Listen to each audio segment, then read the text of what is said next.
Hello and welcome. You're listening to the Boost English Skill podcast.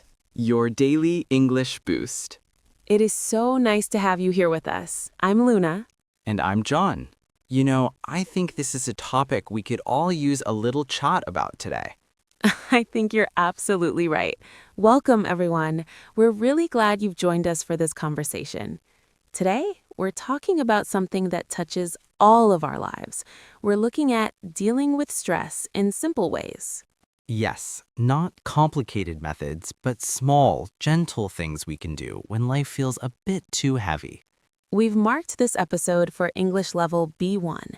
That means we'll use clear, natural sentences and some simple, everyday idioms. And if you are a strong beginner, maybe at level A1 or A2, please don't feel this is too fast. This is a perfect chance to just listen to the rhythm of a friendly chat. Let the conversation happen around you. Enjoy it like background music for your mind. Exactly. There's no pressure to understand every word. Just let yourself be present with the sounds and the calm feeling. Before we begin, a quick and friendly request. If our podcast is a helpful part of your week, please give us a like, subscribe, and share it with a friend. It helps us grow, and it brings more people into our calm little community of learners. So, dealing with stress in simple ways. John, when you feel stress starting, where do you feel it first in your body? For me, it's my shoulders. They go up like they're trying to touch my ears. It's a very clear signal. Ah, the shoulder signal. I know that one. For me, it's my stomach. It gets this tight, knotted feeling. So the first simple way to deal with stress is just to notice that signal. To say, oh, my shoulders are up. I'm feeling stressed. That moment of noticing is powerful. It's like turning on a light in a dark room. You see what's happening. Right. Often we are stressed for hours before we even realize it. We're just running on automatic, feeling bad. So, step one is just check in with your body. Ask, where do I feel tight? Where do I feel heavy? And you don't have to fix it, you just have to notice it. That's a simple, kind action. It is. Once you notice it, you can do something very simple. You can take one deep breath. Just one? Just one. A proper, slow, deep breath. In through your nose, out through your mouth. And that helps? It really does. It sends a signal to your brain that says, you are safe. You can pause. It's like hitting a tiny reset button. A tiny reset button. I like that. It's not a big solution, it's a small interruption of the stress cycle. Exactly. You're not trying to solve the big problem that's causing the stress. You're just giving your nervous system a moment of calm. That feels very manageable. Notice the signal, take one breath. Anyone can do that, anywhere. On a bus, in a meeting, waiting in line, you can do it and no one will know. That's a great simple way. Let's talk about another one. What about the stress that comes from too many thoughts? When your mind is racing like a hamster on a wheel? Yes, exactly. The hamster wheel mind. It's exhausting. For that, I have a very simple method. I call it name 3 things. Okay, tell me about name 3 things. When your thoughts are going too fast, you stop and you name 3 things you can see, out loud or in your head. For example? I see a blue pen, I see a green plant, I see a white lamp. You just name them, simply. That's it? That's it. It forces your brain to come out of the abstract worried thoughts and into the real physical world. It grounds you. Oh, I see. You're connecting with your surroundings, which are usually calm and not stressful. Right.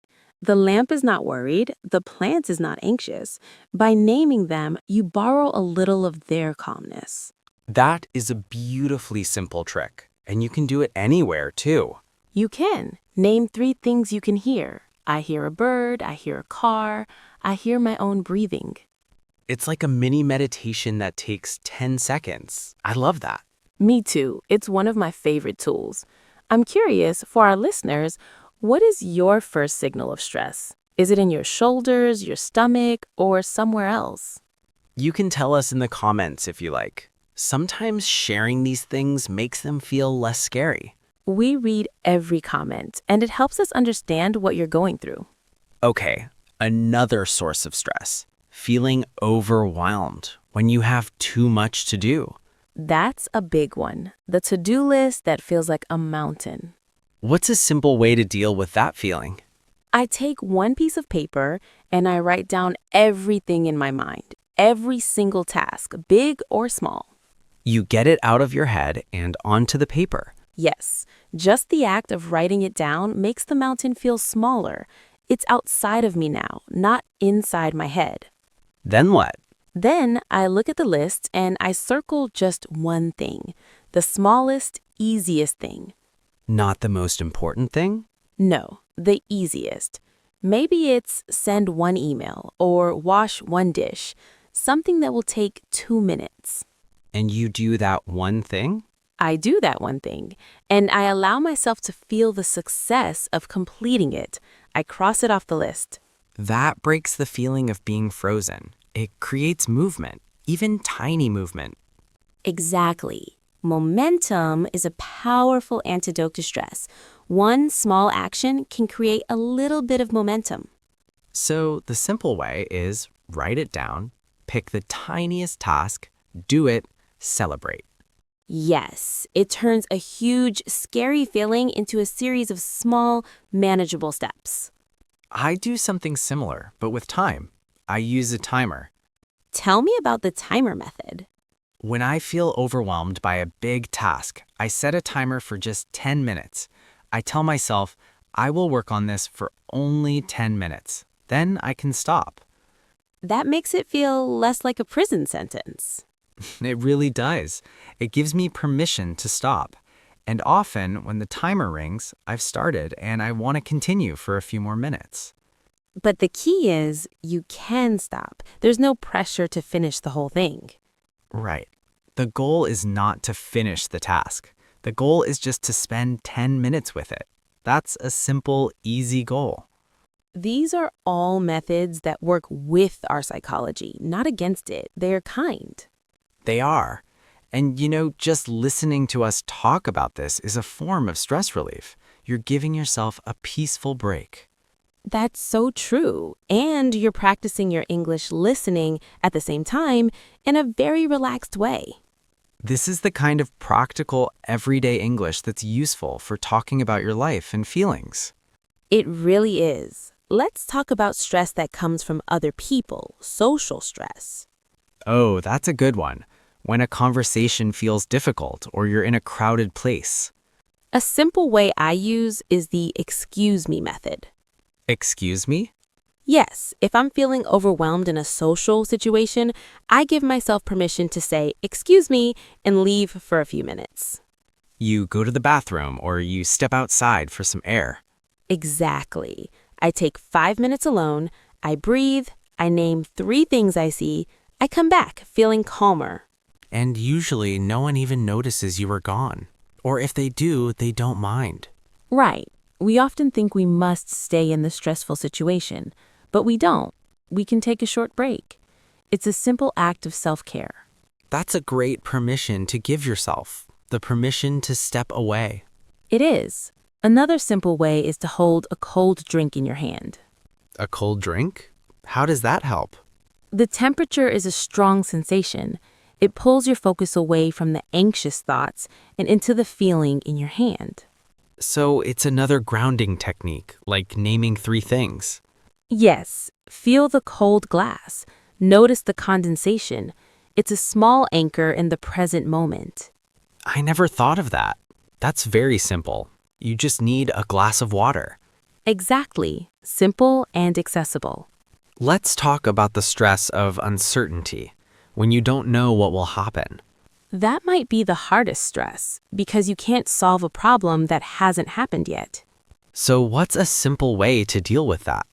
I write down my worst case scenario. Really? That doesn't sound relaxing. It sounds strange, but it helps. I get very specific. I write down the absolute worst thing that could happen. And then?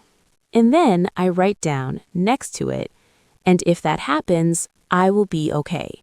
Or, if that happens, I can ask for help. You make a plan for the monster under the bed, and once you see the plan, the monster looks smaller. Yes, often the worst case scenario is not as scary when you write it down.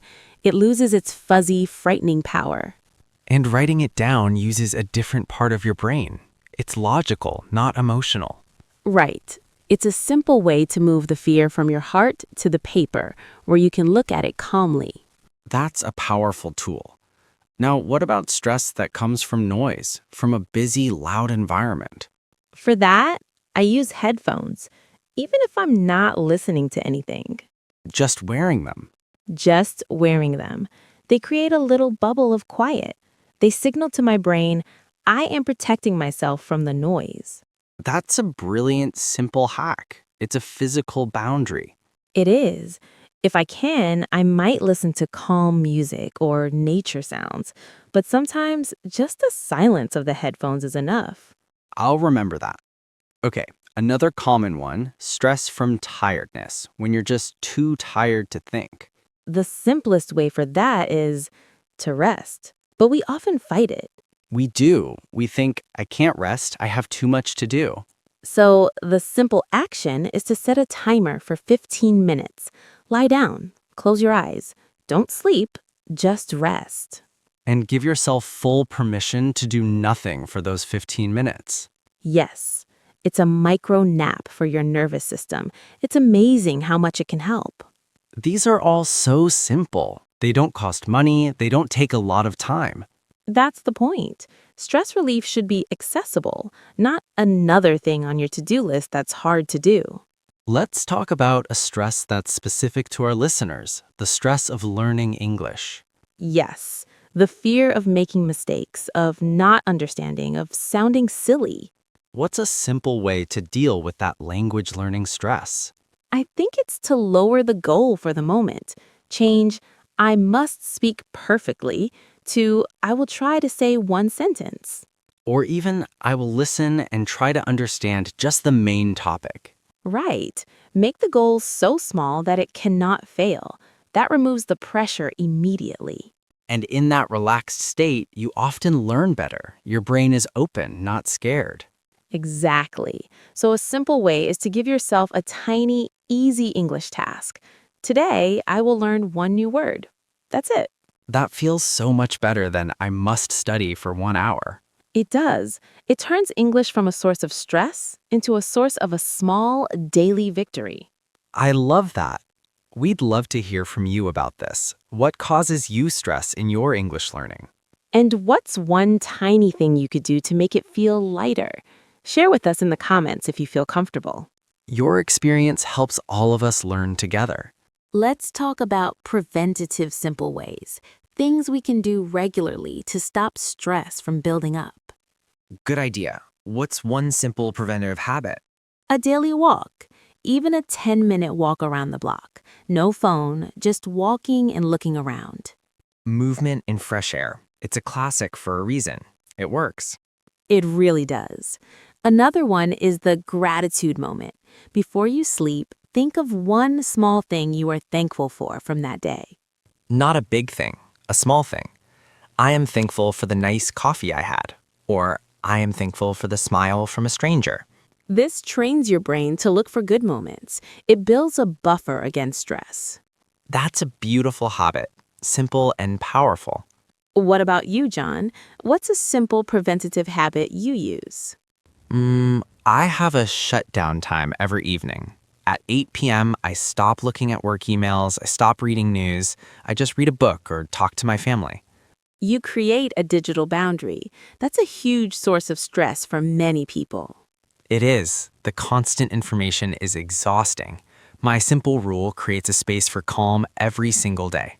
That's a wonderful gift to give yourself, a guaranteed quiet time. It really helps.